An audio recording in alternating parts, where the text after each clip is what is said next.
Nyt lähtee loiset. Mä oon päässyt siihen vaiheeseen mun puhdistuskuuria, että mä pääsen aloittamaan tämän loishäätötuotteen, jota mä käytän 3 viikkoa, 2 kertaa päivässä, 10 tippaa. Ja nyt mä otan ensimmäiset tipat. En tiedä miltä tää maistuu. Mä kerron sulle kohta mitä aineita tää sisältää. Lasken tänne 10 tippaa. Noin. Laitoin sen tämmöiseen suodatettuun veteen. Se on tämmöistä ruskeata ainetta. Vähän sekoitellaan, että se sekoittuu tuohon hyvin.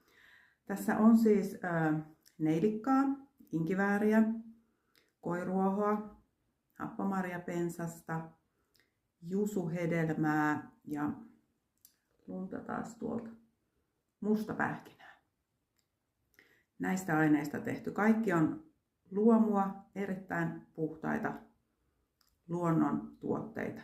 Tässä ei ole mitään ylimääräistä.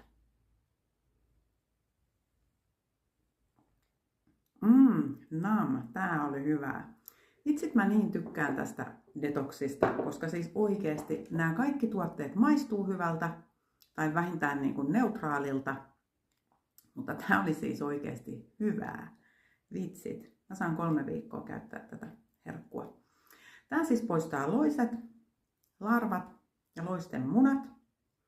Ja nyt on tosi tärkeää, että tätä kuuria on edeltänyt vähintään 4 kuukauden mittainen raskasmetallien ja muiden myrkkyjen poistokuuri, koska loiset syö niitä raskasmetalleja ja muitakin myrkkyjä, ja siinä vaiheessa kun niitä ruvetaan häätään tällä pois, niin ne spruittaa itsestään ne myrkyt sinne sun kehoon, ja sun kehon myrkkykuorma niin kun sun keho kuormittuu liikaa niistä myrkyistä, sulle voi tulla myrkytysoireita, niin ensin kaikki raskasmetallit ja myrkyt puhdistetaan pois sieltä kehosta sen 4 kuukauden aikana. Voi tehdä myös pidempään.